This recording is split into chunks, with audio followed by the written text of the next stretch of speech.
നമ്മുടെ രാജ്യത്തിന്റെ ഭാവിയാണ്.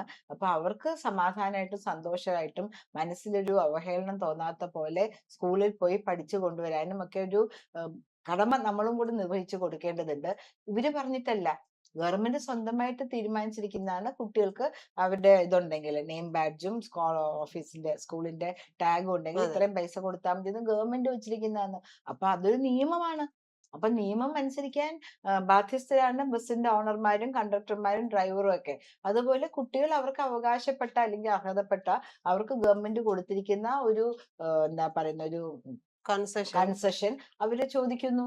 അത്രയേ ഉള്ളൂ.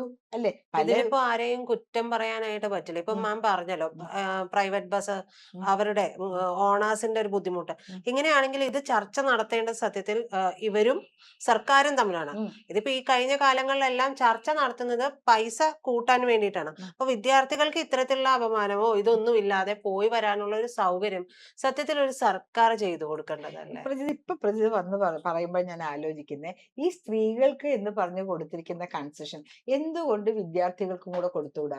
എന്തിന് 5 പൈസ 5 രൂപ? ഇപ്പൊ ടിക്കറ്റ് ഇപ്പൊ നമ്മള് ടിക്കറ്റ് അവര് കീറും. ഉം. അതായത് ടൈപ്പ് ചെയ്ത് പ്രിന്റ് ഔട്ട് എടുത്തിട്ട് ആ പ്രിന്റ് ഔട്ട് തിരിച്ചിറങ്ങുമ്പോൾ കൊടുക്കുമ്പോൾ ആ പ്രിന്റ് ഔട്ടിന്റെ ടോട്ടൽ കോസ്റ്റ് നോക്കിയിട്ടാണ് മാസാവസാനം KSRTCക്ക് പൈസ ബാധ്യത തീർക്കാൻ പോകുന്നതാണ് നമ്മൾ ഉം. മനസ്സിലാക്കുന്നത്. അതുപോലെ 100 കുട്ടികൾ ആ ബസ്സിൽ കയറിയിട്ടുണ്ടെങ്കിൽ ആ ടിക്കറ്റ് പ്രൈവറ്റ് ബസ് മുതലാളി കാണിക്കട്ടെ.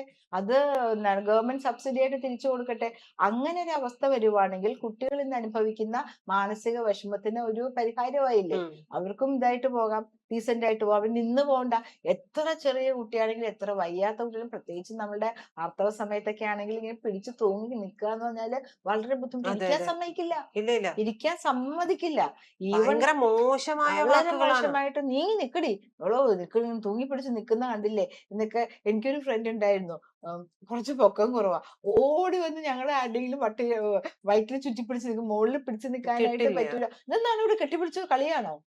ഇങ്ങനെ ഒരു തരം അതെ, വൃത്തികെട്ട അതെ. മട്ടില് സപ്പാത്ത് കേട്ട് ചിരിക്കാൻ കുറെ വഷളന്മാരും എന്ന് പറഞ്ഞ് ചിരിച്ചിതാക്കാൻ ആ കുടിയെ കൈ മുകളിൽ എത്താഞ്ഞിട്ടാണ്.